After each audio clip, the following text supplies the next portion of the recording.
اللہ تعالیٰ بندے کو جلدی سزا نہیں دیتا، بلکہ قرآن مجید میں ایک جگہ رب کریم اس طرح بھی فرماتا ہے کہ جب بندے مجھے بھول جاتے ہیں تو میں ان کے لیے نعمتوں کے دروازے کھول دیتا ہوں۔ بندہ سمجھتا ہے کہ میں کچھ تو ہے نا کہ میرے اندر کہ میں جدھر جاتا ہوں خیر ہی خیر ہو جاتی ہے، وہ سمجھتا ہے کہ میری عقل ہے، حالانکہ اللہ اسے ڈھیل دیتا ہے۔ اللہ اسے ڈھیل دیتا ہے۔ گناہوں کی سزا کے تین طریقے، ایک ہے متنبع کرنا، تنبیہ کرتا ہے اللہ، بندہ متنبع ہو جاتا ہے، یہ اللہ کا بہت بڑا احسان ہوتا ہے۔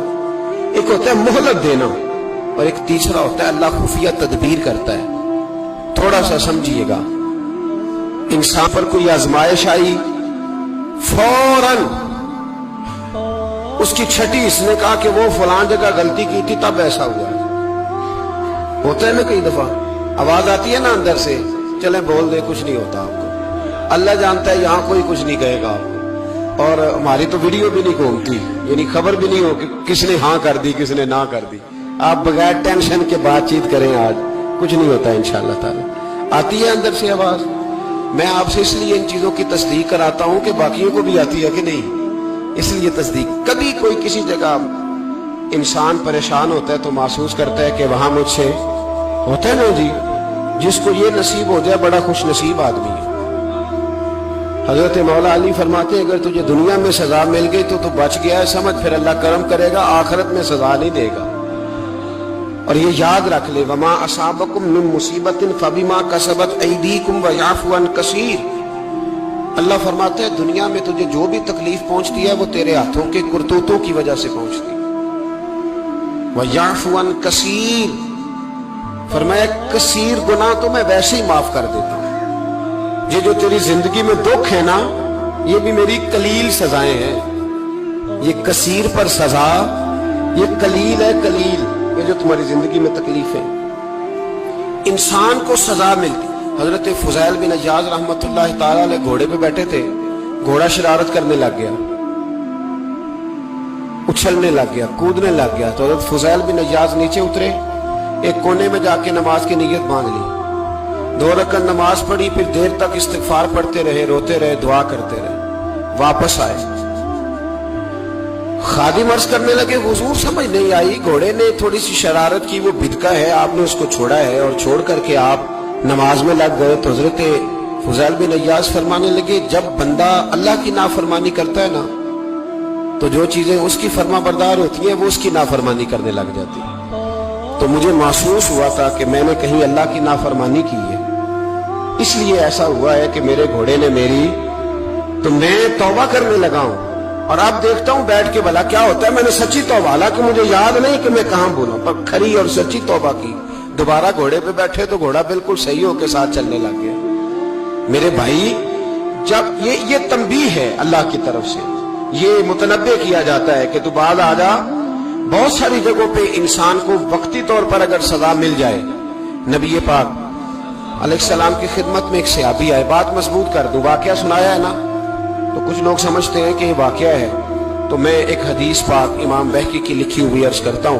نبی پاک علیہ السلام کے ایک صحابی آئے اور ان کا سر پھٹا ہوا تھا،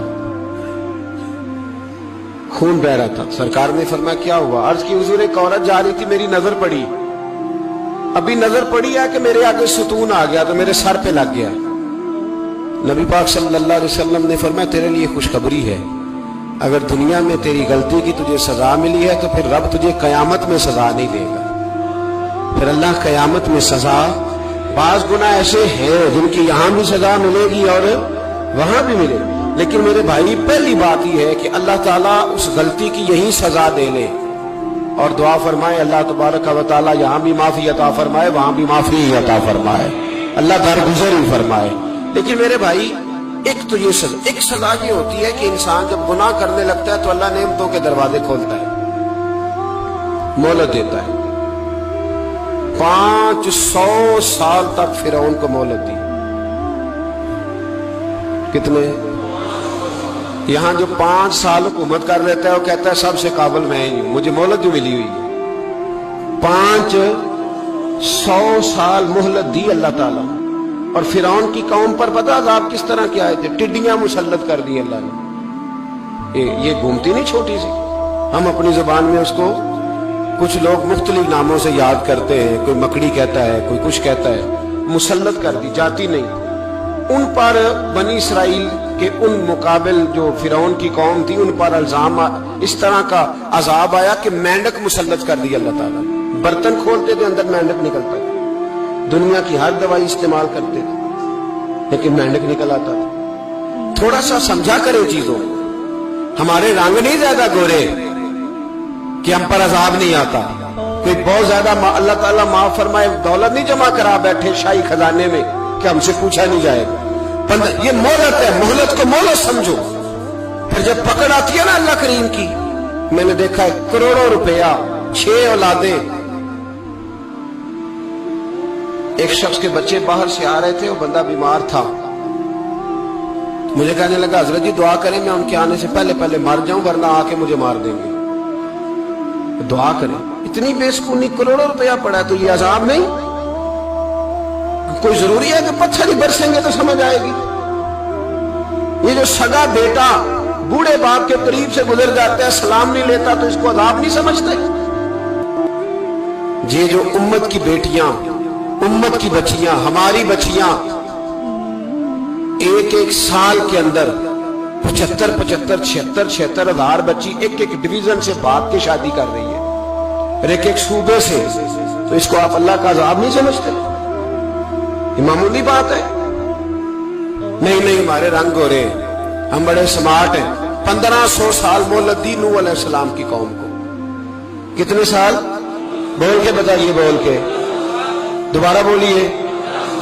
1500 سال۔ کوئی آدمی اپنی سمارٹنس پہ خوش نہ ہو جائے کہ 20 سال ہو گئے میں تو نافرمانی بھی کر رہا ہوں، روٹی بھی پک رہی ہے، میں تو حرام بھی کھا رہا ہوں پھر بھی سب ٹھیک ہے۔ 1500 سال مہلت دی، پھر حضرت نوح کہنے لگے اللہ میں نے تو بڑا سمجھایا نہیں باز آتے، تو رب کریم نے فرمایا کشتی بناؤ۔ اللہ کے پیغمبر کشتی بنانے لگے تو قوم مذاق اڑانے لگ گئی۔ اب کیا کرنے لگے ہو؟ اب کشتی بنانے لگے ہو، خیر تو ہے، قوم مذاق اڑا رہی ہے۔